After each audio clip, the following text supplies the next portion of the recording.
Welcome to the AR-15 podcast. This show is for you if you just bought your first AR or if you've been building them for years. There is something we can all do to take our black rifles to the next level. My name is Nick Dooley, and I am joined tonight by two very special guests, Ryan and Josh from Rix. Now, Ryan has already been on, so he's kind of got beat up before on how he's come into the industry. And for anybody who is not familiar, Rix is the purveyors of fine optics and or electronic optics, I'll say, because I don't think you have anything that doesn't require a little bit of electricity to run. Yeah, I'd agree with that. Yep. So they have in the past been known for their thermals, where they were the first people to introduce a actual optical zoom on a thermal scope, which is actually quite an achievement and really does help. They're an amazing product. And we should now, probably call it optical magnification before somebody gets upset. Yeah. Or Okay, ocular zoom. There's so many words to call it. Words and things. I'm sorry. Yes, I'm an idiot on the internet. So, so ocular zoom, or however you wanted to phrase that. Yeah. But when that went through, instead of using just digital magnification, and now you guys have kind of branched out from the thermal stuff and have started Rix Tactical. Yes. I brought you a thing here to show you. The RNV-31. Yes, sir. And so I also kind of want to introduce Josh as well, because Josh is the guys over here at Rix Tactical that's kind of taking charge of Rix Tactical and all this night vision section that we got going on. So we're going to have it kind of running somewhat like two different businesses, essentially, in the terms of marketing, I would say, because it's a different demographic. You know, there's guys that buy night vision that don't buy thermals. There's guys that buy thermals that don't buy night vision. So it's, you know, they go hand in hand together with a lot of things that we do, but there's marketing wise, we can split it up. And so that's where Josh comes in and kills it. Yeah. You'll see two different websites, two different product lines, two logos that are similar but different colors, but it's all the same company, same quality, same production, everything like that. So, but yeah, we'll have two completely separate lines, Rix and Rix Tactical. We have 4 products that are in the hands of some of our testers right now. Basically, we're launching with a single tube and a dual tube night vision, and a single tube and a dual tube fusion set of helmet mounted night vision devices. So you'll have a price of anywhere from the low $2,000s to almost $10,000. So we have something for everybody. Now that is amazing to see coming in. So I have some night vision, and I will say there is definitely a difference in market for people who want thermal generally than want helmet mounted night vision. Now there is some crossover there, but you see a lot more people like, oh, I'm going to use this. They don't think about using helmet mounted night vision as much for hunting. Sure. Yeah, we have, this is more, a lot of people still do, but this is more geared towards, you know, law enforcement or surveillance or game wardens and stuff like that. Yeah, well, it's in the name, the tactical side of the house, and it's not as much about the hunting as it is the tactical aspect, and that just makes sense. So getting through it, I know that you said, you know, you had your different devices. So you have the Rix 14 and, you know, your monocular. The RNV-14 is going to be starting at $22.99, and it will be a white phosphorus monocular auto bright source protected It has built-in illuminator. It comes with a mount that slides you from the left eye to the right eye. Soft case. It basically has everything you need to get started except for the batteries. That's our entry-level beginning unit, and it's very competitively priced compared to what else is out there in the market.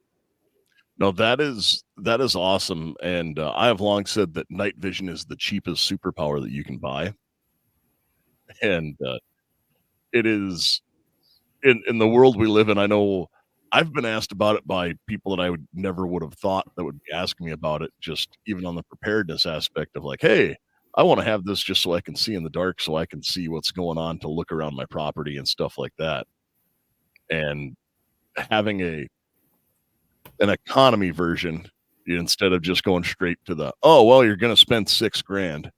Yeah, It's very yeah.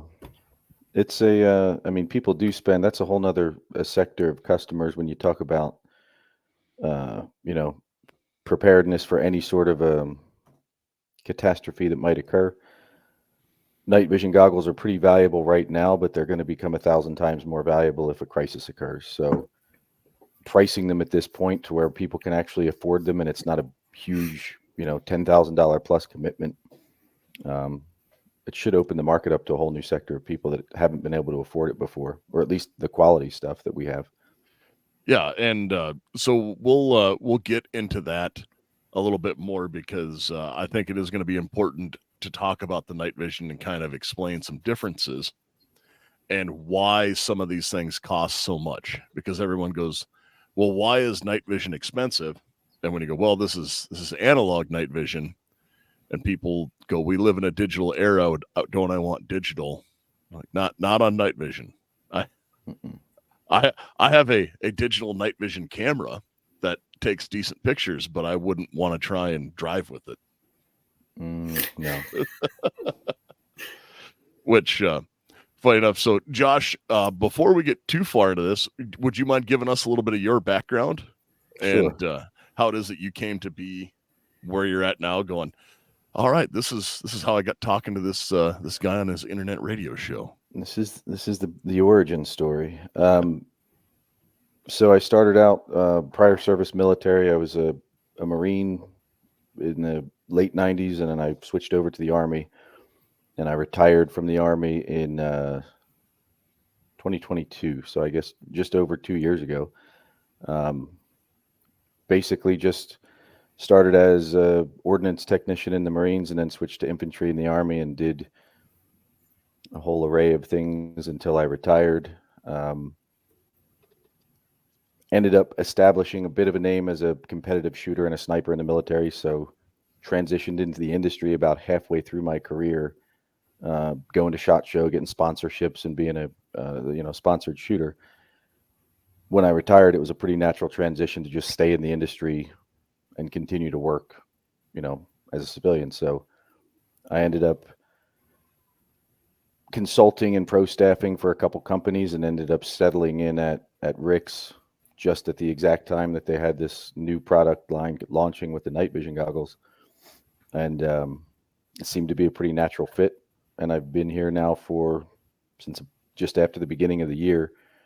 And I've been extremely busy and pretty happy with the way things work around here with how fast we can get things done and the quality of product we're able to produce. So that is amazing. And I'll have to talk with you more later as I'm still in the Army doing the guard bit, but I do competitive marksmanship on the guard side. So like down to the Winston P. Wilson and shooting all that. I won that match twice. Well, I don't shoot the sniper side. Okay.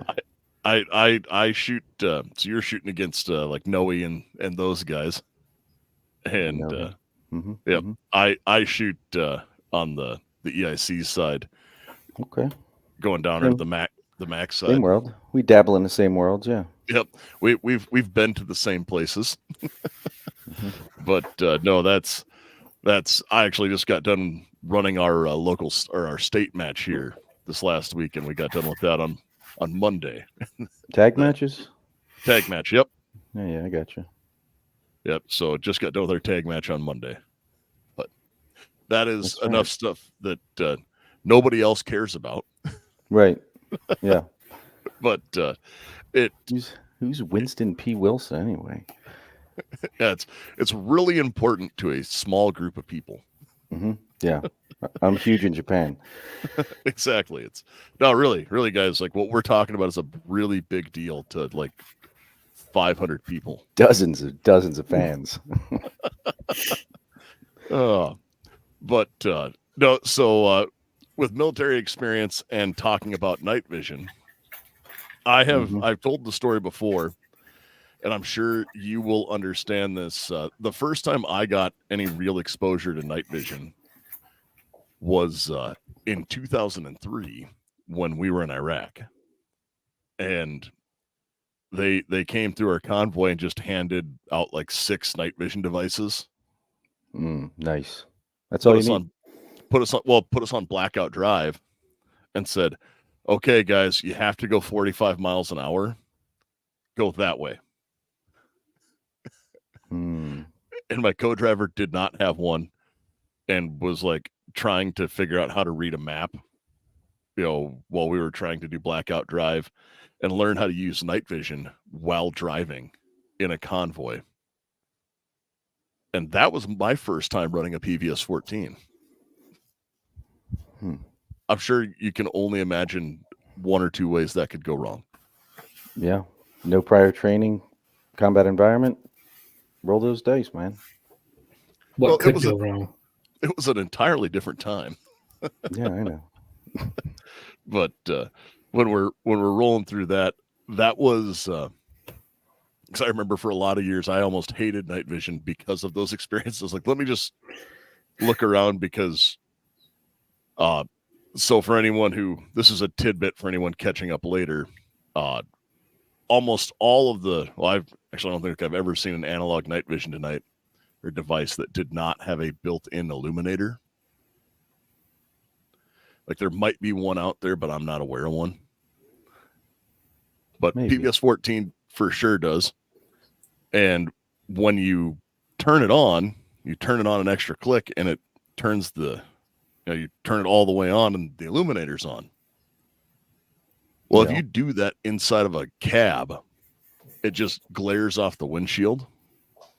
And when no one explains that to you, you blind yourself with IR light off the windshield that's reflecting back into you. You may as well be trying to drive with thermals on. Yeah, it's ungood is what it is. But why don't we get into a little bit about why analog night vision is important? Like we already talked about, night vision goggles are a good thing, and most people just call them nods for night vision device. Since I got back, I've used a handful of the different variants, and goggle is not always the correct term, but that's what everyone knows them as. So, what is the difference for like how the analog versus digital stuff goes out? Because there is a definite price jump. Sure. Yeah, there's, as far as the terminology goes, I'm not a stickler. I could usually get the gist, but there are certain versions that do mean different things. But so starting with the digital night vision, you'll have the same technology that exists in a camcorder or an iPhone, where it's gathering an image and reconstructing it digitally, which means there's going to be latency, and you're not going to be able to amplify things at distance because there's no ambient light for those sensors to gather. So they work a whole lot differently, and digital night vision typically is very much less expensive because it's more of a software thing than a hardware thing. When it comes to analog or light amplification tubes, or the Gen 3 stuff we used in the Army, that's a live image that's being broadcast to your eye. So there's almost no delay when the light goes through and is amplified through the device. You also get a much better resolution because you're looking through lenses versus a reconstructed screen that's right in front of your face, which makes it a lot easier to drive or do something where there's constant movement in front of your face with an analog system versus digital. So you'll see the analog systems starting out typically on the market at about $3,000, and the digital market peaking out at about $3,000, and it's kind of a handoff there. But the performance of either one of them is drastically different, especially in extremely low light and at longer distances than, say, a few hundred yards. I don't want to say anything specific on the internet because I'll get attacked, but Yep. you can't generally shoot as far as an analog system. So we also have different colors of the analogs. We have the green that we used in the Army in the beginning, and then we switched over to the white. Everything that we plan to do is going to be white phosphorus tubes, unless there's some sort of a special request, and we're still kind of hashing out the details on whether or not we're even going to offer green. But generally speaking, we're talking the standard that we're going to introduce is a white phosphorus analog tube in a monocular that has most of the standard features that you would see on much higher end units, and it's going to start at much cheaper than most of those systems as well. So well, and that is awesome to hear. So I have only been around, like I've handled a couple of the white phosphorus units because well, since I'm a guard soldier, we're getting new stuff, and it's new green phosphorus. It's new to you, and that's what's important. Exactly. And they work. Mm-hmm. Or they just got gauged and tested and gassed, and so it's all right, these are like new. But so I've always ran green. I've looked through some white phosphorus before, and it is when we talk about white and green, it is the kind of stereotypical movie image of like that green, not quite the Blair Witch Project. Sure. But actually, see if I can have my safety screen on here. I'll pull it up. I can see if I can get the camera to show. Oh yeah, perfect. I can see it. Yep. So that is my staticky green phosphorus coming through there. And I know Ryan had a set of whites there. I got a set of white right here. Mm. And for anyone watching the video, you can see anybody's. Yep, it's just a little bit. I got the lights on me though, but yep, a little bit brighter and a little bit clearer.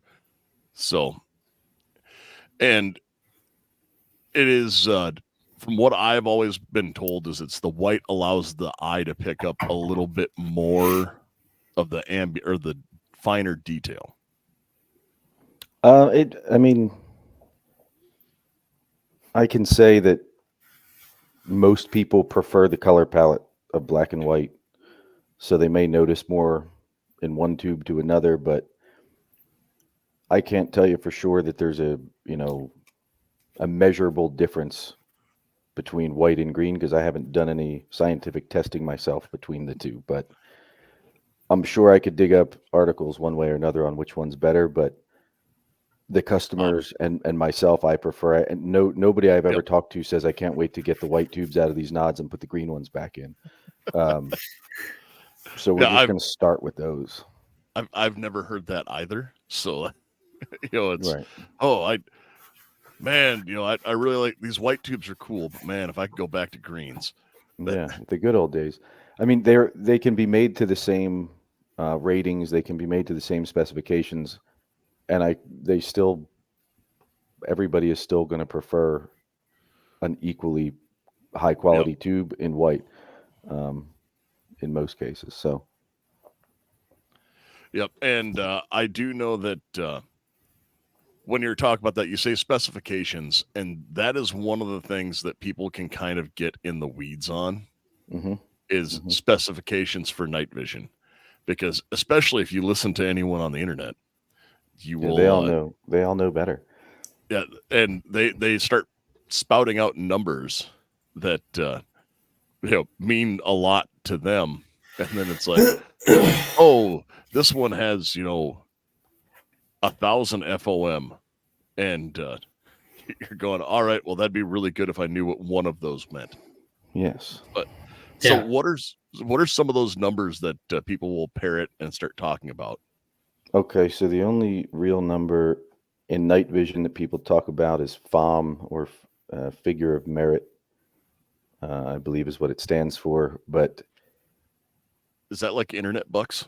that's your to the layman, or to the person that doesn't want to go read 3 articles on the internet, it's the resolution, it's the clarity Okay.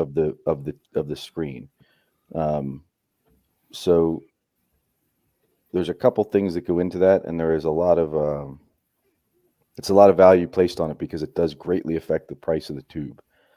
So what we have is white phosphorus, minimum FOM of 1400 in our least expensive tube. When I use Okay. that device, that's the ones. Did you just hold up the 1800 FOMs or the 14s? As if we would be able to tell the difference on the internet, but Mine are the 18th. okay. So those are the next upgrade, are the 1800 Yeah. minimum FOM tubes. Those are also, they have an additional feature called auto gating, which helps protect them from damage when a bright source of light gets poked into them, like a laser or a flashlight. They're more expensive than the 1400 minimum FOM tubes because they have more features and they have a better, more clear picture.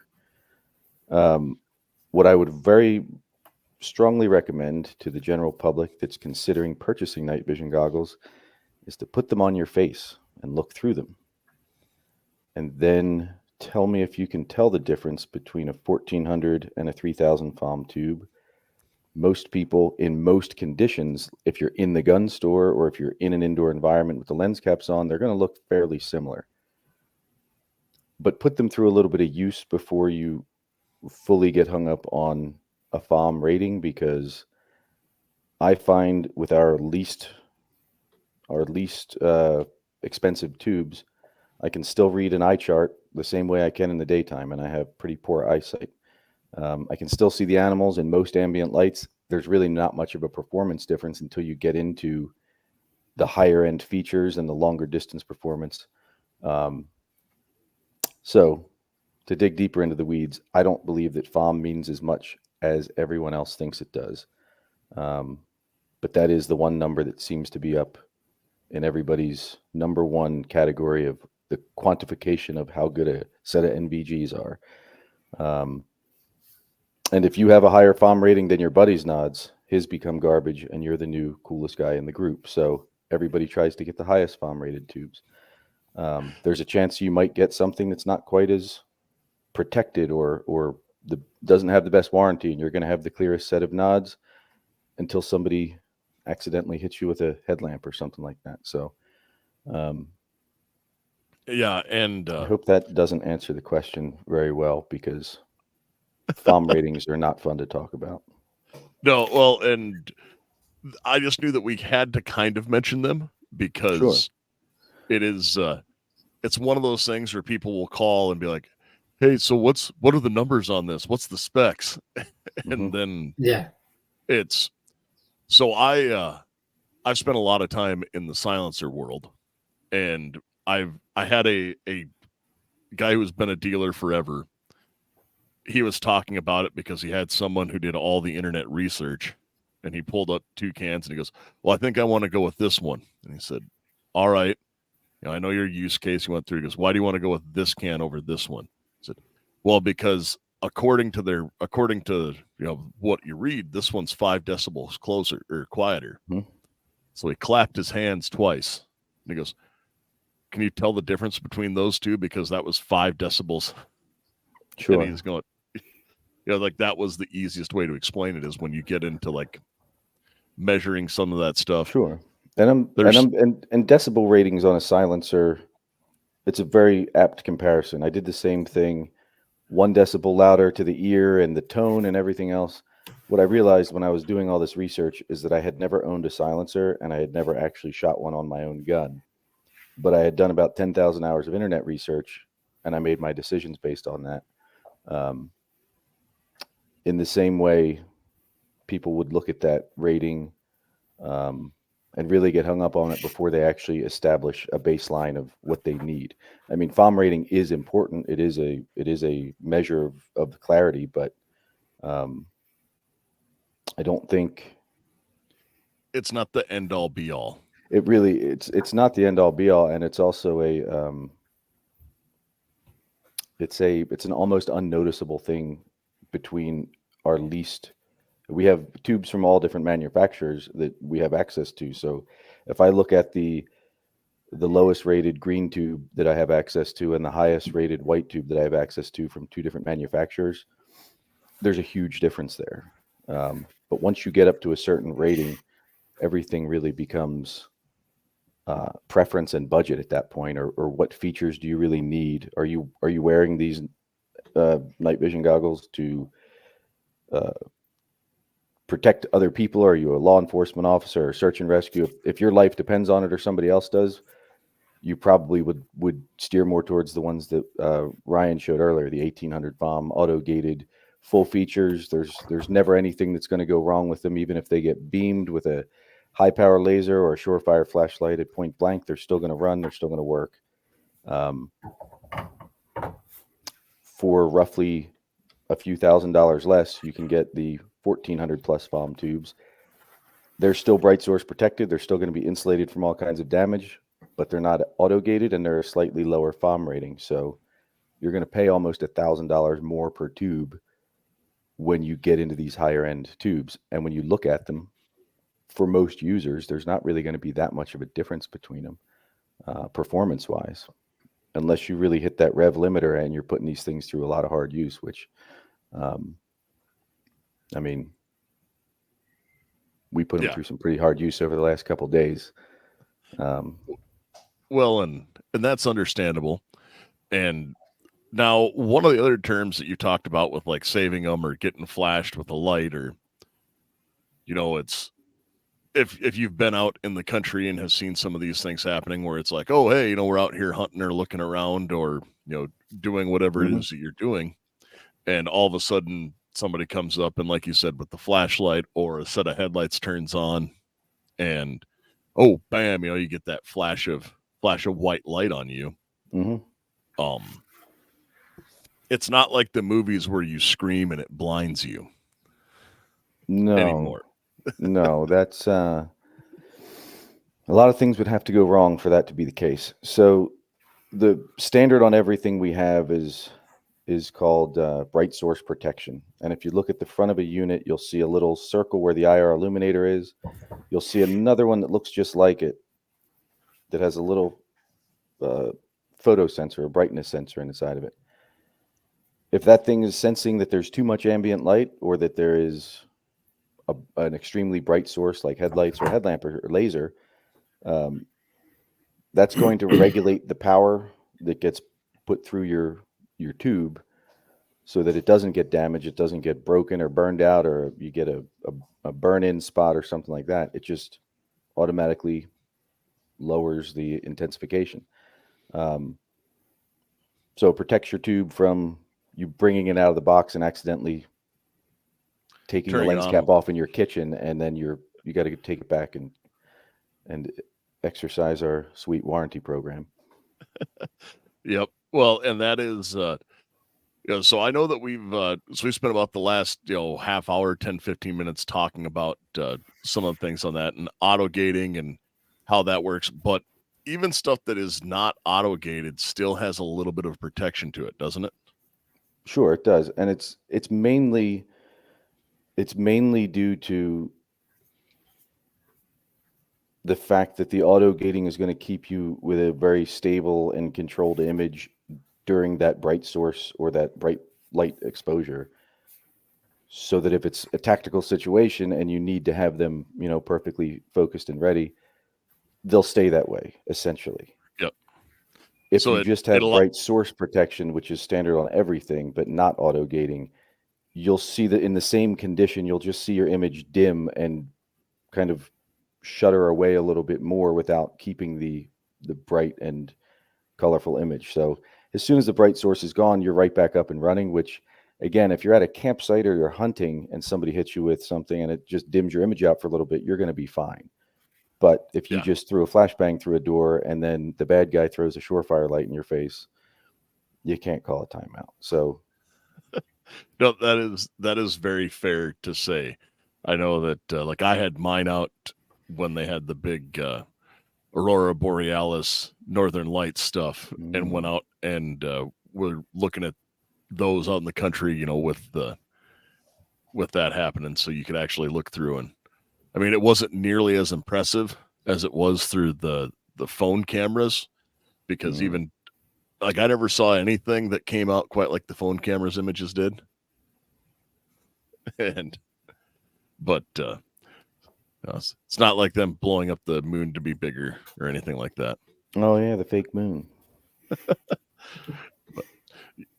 And yes, Thomas, that is correct. Buy nods and flashbangs. We should start a bundle deal when these things get released, huh? Yeah, I think that sounds like a great idea. But so we're gonna have to rewrite that warranty program, I think. All right. So we talked a little bit. You guys are going to have the RNV. So you'll have the RNV 14, which is your binocular. Correct. Then the RNV 31. Right. So the RNV 31 is all the same tube specs, bright source protection, all the same safety features as the RNV 14, but it is the dual tube version. This is I'm gonna just go off memory. So I think these weigh 500 grams on the nose. They're among one of the lightest sets. They have, I mean, I've already talked about all the features. I'm trying to think of something different that these things do. They all have the articulation. If you flip them up, they shut off, so you're not advertising your location to the nail guy or to the bad guy. But these will also shut off when they're articulated sideways instead of just flipped upwards on your mount. They run off of a single AA battery, and I haven't replaced the batteries in my test set for 6 hunts probably, or demos of every type.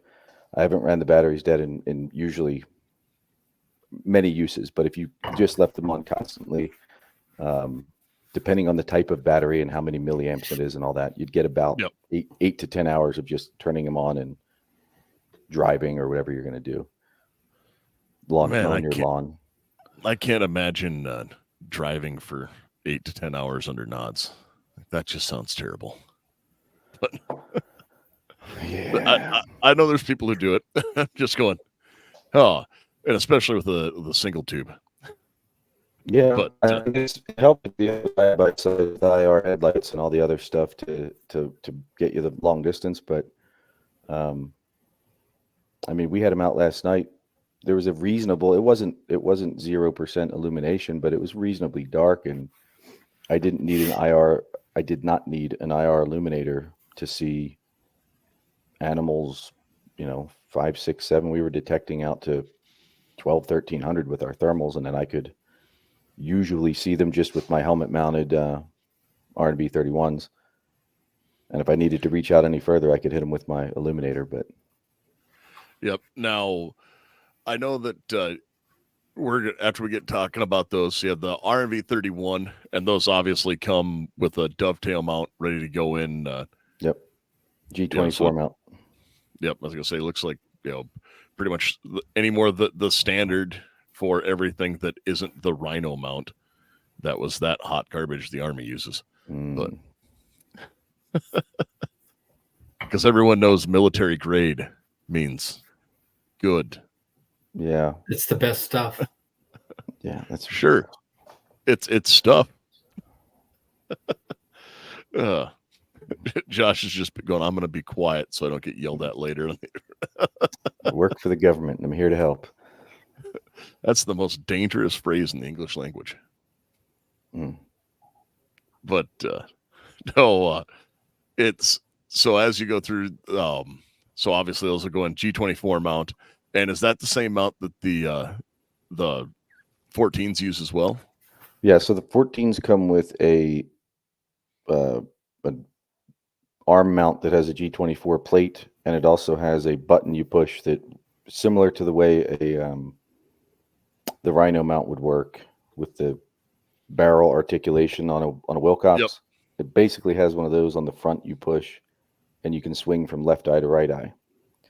That thing has a G24 plate in it, but when you unscrew the arm from the unit, you just have a smooth side, low profile R&B 14. Okay.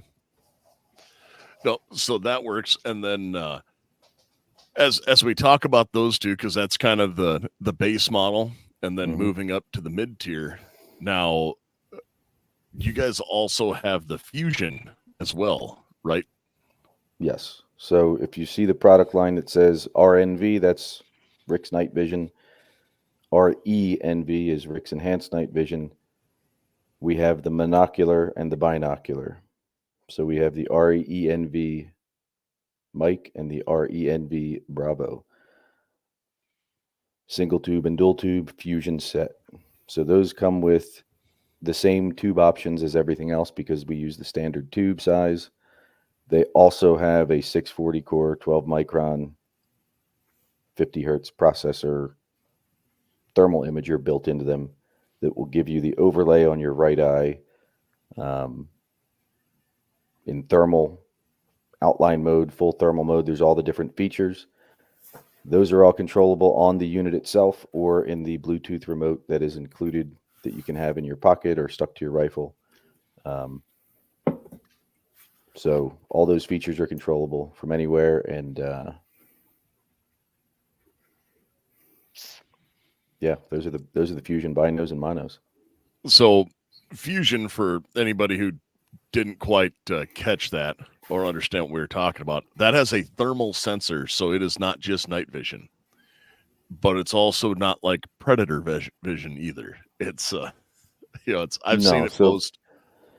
I'll talk about that difference for a second. If you have a thermal image predator vision, this is going to give you what appears to be night vision, but the heat signatures have a nice soft, either red or whitish, depending on your setting, glow around them. And they'll either, again, be outline or full. But benefits here is that with the night vision, you can still see through glass. You can still see your lasers. You can designate targets, but you can also look into a dense, dark warehouse that doesn't have any ambient light and still see all the rats running around, or look into a wood line and still see the deer. So basically the best of both worlds. And with that remote, you can click it in your pocket, turn off the thermal, and now see through your windshield and drive. So they're pretty dynamic too.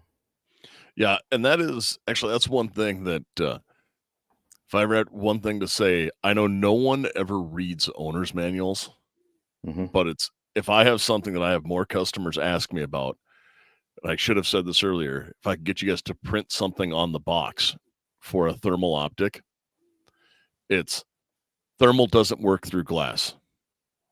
Yeah. Because I had a guy who bought a scope and he got it all mounted, and he was sitting there trying to look out his sliding glass window. He's going, this thing doesn't work. And it was called and yelled at me about it. And I go, were you looking through a window? He goes, well, yeah. I said, well, they can't see that. Well, why would that matter? Science.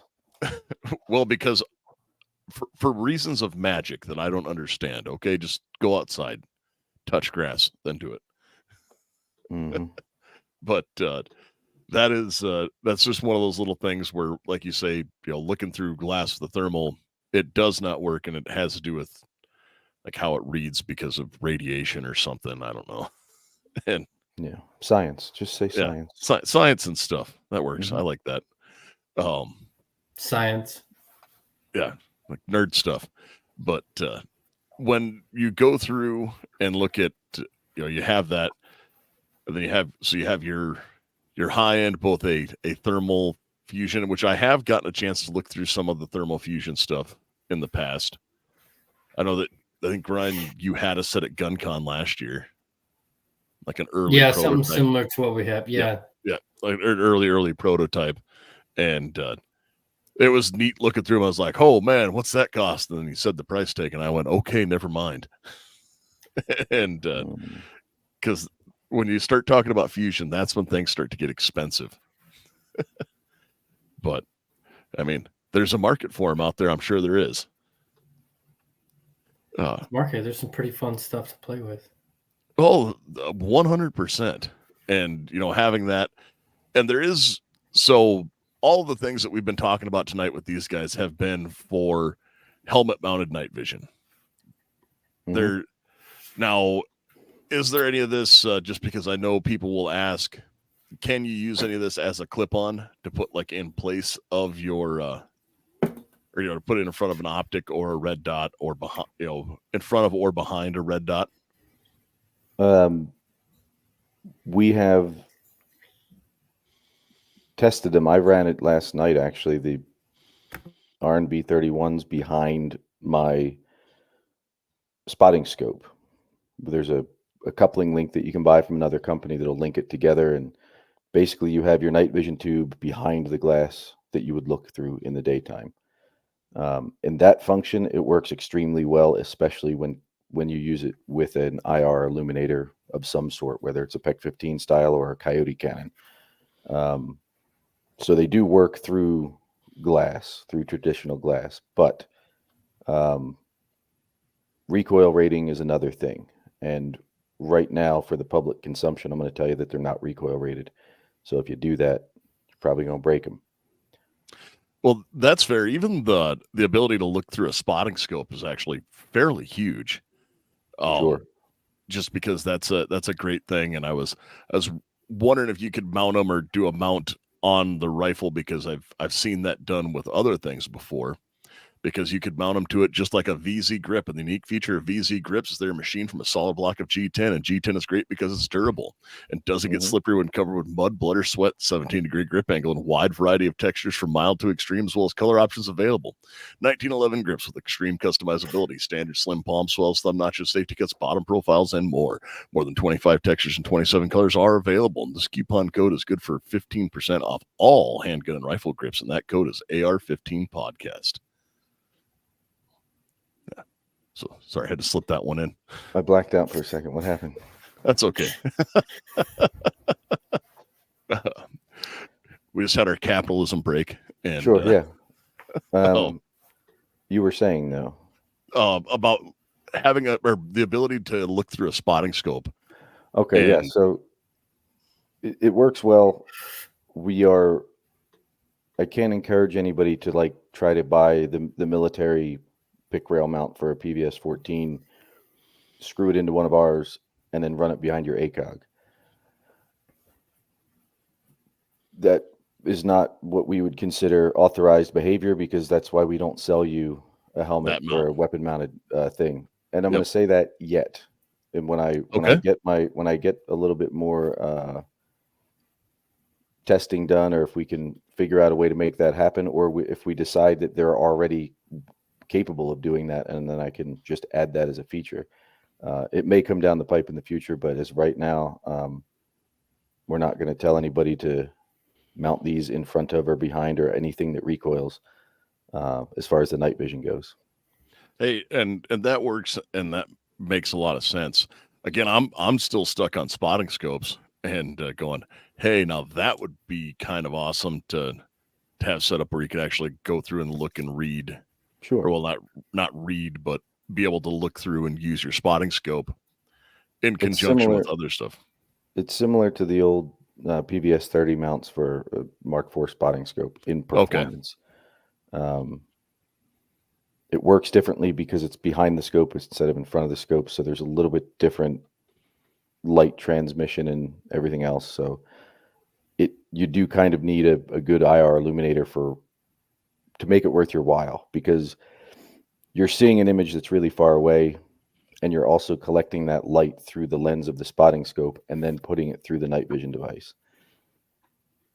If you just wear them on your head, you can see pretty well to a certain distance, and when you put them on the spotting scope, you can see really well at a really far distance, but it's really dark unless you illuminate it. So there's a little bit of technique, and there's a little bit of a learning curve to applying these things to the next level, but these things will work exactly the same way as a set of PVS 31s and a Mark IV spotting scope in the Army. work. So that is the testing metric that I'm using. Hey, that makes a lot of sense. And I've used some of those other devices like you talked about with the PVS-30 before and things of that nature. Haviland Fangs asked a question here in the comments, and are head mounts without helmets common at all? I wore a skull crusher from Cry about 8 hours last night. I was just gonna say I always grew up calling them the Skull Crusher. And I think that's what it's actually called. That's what I call it. yeah, that's all I've ever known them as. Is, oh no, if you're not gonna wear the helmet and get the Skull Crusher mount out. I know there was somebody making a boonie cap that had that mount like this. I think you had to have a Skull Crusher already. And I think let me do some furious Googling here while we're talking. Look at Rix Tactical. They make a nice boonie. I saw some that have like a baseball cap and they got the little mount that you can put on your baseball hat. That'd be pretty cool too. Okay, so let's see, it's Bravo the answer 6 to the question here. is yes. Mounting night vision but not wearing a helmet is I think fairly common and makes sense to answer that question. By the way, so here is the Bravo 6 boonie hat from. I've never worn one. Rix Tactical. I've never worn one, but I want to try one because, I mean, it looks cooler than a helmet to me. Yeah, it definitely does, and that looks a lot like a Skull Crusher mount on the backside. Yeah, it looks like it's doing the same job. They threaded it into a boonie hat. Yeah, and what website is that? I gotta go look at that thing. What is that? That's Carcajou. Yep, Rix Tactical. Yeah, I'm gonna look at those. The Bravo 6 boonie hat. Yeah. Yes, I have a cowboy hat, hard hat that I have a night vision plate mounted to. For like, if you ever saw that image going around Reddit, where it had a night vision mounted to a hard hat cowboy hat, I did that for the meme, but it does not work well. So we're working on Gen 2 of that device at the moment. Sweet. And that'll be just a plate and a lot of airsoft and Dremel work. I like it. Yeah, because that is what we would do. So do you guys have anything else that you want to add? Where can we find you? I know you guys were just out at NRA annual meeting showing off your wares, and they can find you at Rix Tactical on Instagram. But where else can they find you guys, and when can they start to expect to see these things out? Well, Rix is up and running as well. So both websites are live if you're looking for product updates and news of things to come. We do have a lot of, in my opinion, pretty exciting stuff in development. So more to follow on those on the next episode, I guess. But as far as up and coming events go, after NRA show, I kind of went blank, so I don't even know what we have next. What do we have coming up next, Ryan? I think the big ones for me. Can you hear me? Yeah, I was gonna say Ryan's just thinking really hard, like we could see the smoke coming out. But... Well, because he said something about Colorado earlier today, so I was thinking about Colorado.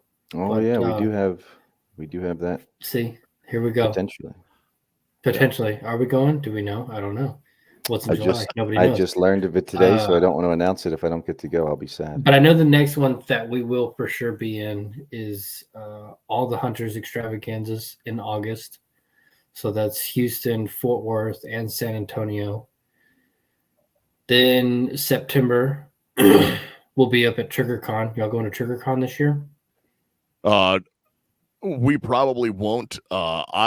I'm going to be gone for. I actually get to go to a pretty big deal for my life. I'm going to Master Marksmanship Trainer at the end of September, so I'm gonna. Okay.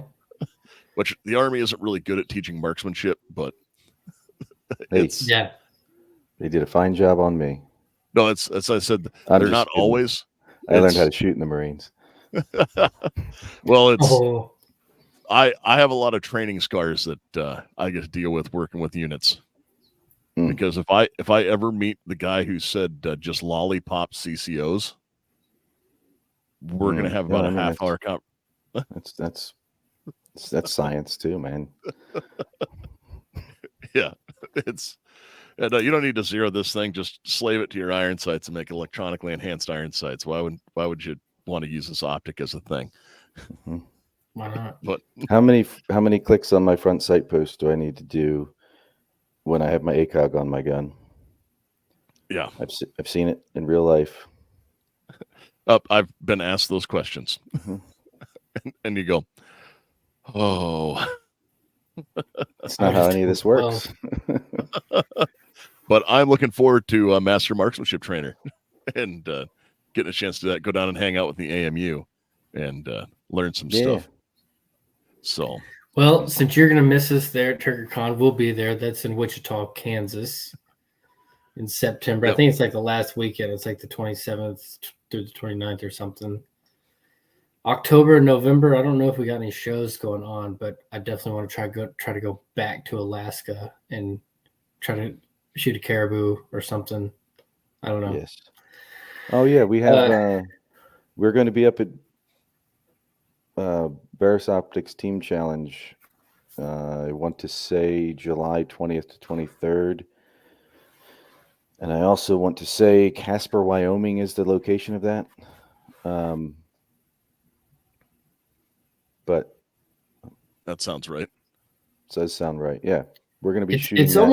almost once a month that we have something Yeah. going on somewhere, and Yeah, even like yesterday, well, 2 days ago, I was on the phone with somebody, and they're like, "Yeah, come on down and come hunting," and it's 5.5 hours away from us, and I was like, "Don't tempt me," and I was like, "All right, me and Josh, we're going tomorrow. We're gonna go hunting," so that's what we did all night last night. We drove down there in the morning, hunted till 2 a.m., and then drove back home today. Successful hunt. Got some content. Should be posting that stuff soon. Can't wait. But yeah, it's just a lot of stuff's changing. A lot of stuff's moving. A lot of different stuff is going on since the last time I was on the podcast with you, when pretty much, we're only out for a couple of months. Nobody really knew who the heck Rix was at all. But now, after that first hunting season, we're up with some of the big thermal competitors in the, U.S. market right now. Oh, I know. I've sold quite a few and turned quite a few onto you guys, and those are a good like Rix optics are solid all the way around. They're probably my favorite thermal right now. So Yeah, it's glad to hear. Then once we're done with this year, I mean, it's right back into the same thing that we're doing this past season, which you get right back into SHOT Show and start hitting that ball, and then we're back into the slow season. Then we're preparing for the Hunters Extravaganza in August again. oh yeah, I definitely know how that goes. So where can they find the Rix Tactical side of the house? Like if you're looking for it online. I think it should be www.rixtactical.com. Yep, Yeah. and then Is that live yet? I haven't double confirmed. I'm gonna check that right now. I don't know if this is gonna. Yeah, it should be live. Yeah, Yeah, because I mean, this stuff we just launched this stuff a few weeks ago, man. Try it on your it screen looks a share. lot. It looks a lot like this right here. That looks like Yeah. that looks like a set of R&B 31s. There Yep. we go. And then you can go through and the RENVs, and then Keep in mind this website's brand new, so we also have there we go. Yep. Yeah, we also have another couple products that are very, very soon to be dropped on there as well, so keep an eye out. And then also you guys have your social medias. I see you're active on the Instagram and the artist formerly known as Twitter, now called X. Mm-hmm. because I can't just call it X because people start thinking about, like bad times in high school. And it's like, oh, my ex. X gonna give it to you. Yeah, precisely. That's all you need to think of. All right. So do you guys have anything else to add here before we shut down the live part of the show? I think I've said enough. I don't have anything. All right. Well, we want to thank you so much for coming on. And, thanks to Rix Tactical for coming on and talking night vision with us. I know that we had a handful of people talking about this and answering a lot of questions for them. So that is always important, because putting information out there and combating, people don't realize what they don't know until they start to learn. And then they start to think they know more than they do. But education is always important, and you need to keep that up, just like training. So I realize this month has almost seemed like, going to seem like night vision month here on the AR-15 podcast, because I am taking off to a night vision class tomorrow. And we'll probably talk about that next week before we shoot the Zombies in the Heartland 3-gun for Hornaday next weekend as well. So it is a busy time in our life here as well.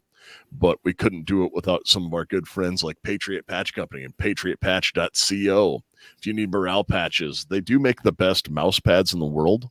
They call them cleaning mats, but I use them as mouse pads, and they're awesome. You can get tin signs, everything like that. Sign up for the Patch of the Month Club, and that is patriotpatch.co. And then you can find us everywhere podcasts are found. So if you're listening to my voice, you probably already found it. But if not, you just type into the Google machine AR-15 podcast, and we are AR-15 podcast 2.0 at Gmail, AR-15 podcast on Facebook, and AR-15 podcast 2.0 on Instagram, and AR-15 podcast 2 on Twitter, or X, or whatever it is.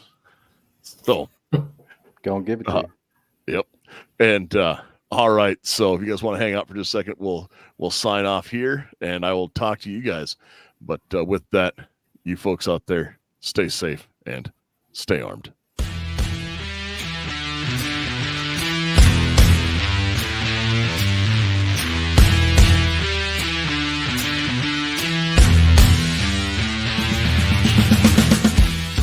Support the people who support the show. Primary Arms, VZ Grips, 4patriots.com, and Patriot Patch Company. Be sure to check us out on social media. AR-15 Podcast 2.0 on Instagram, AR-15 Podcast 2.0 on YouTube, AR-15 Podcast 2 on Twitter, AR-15 Podcast on Facebook, and wherever podcasts are found. If you just want to drop us a line, let us know how we're doing, or give us a show idea, make sure to send that email to AR-15podcast 2.0 at gmail.com.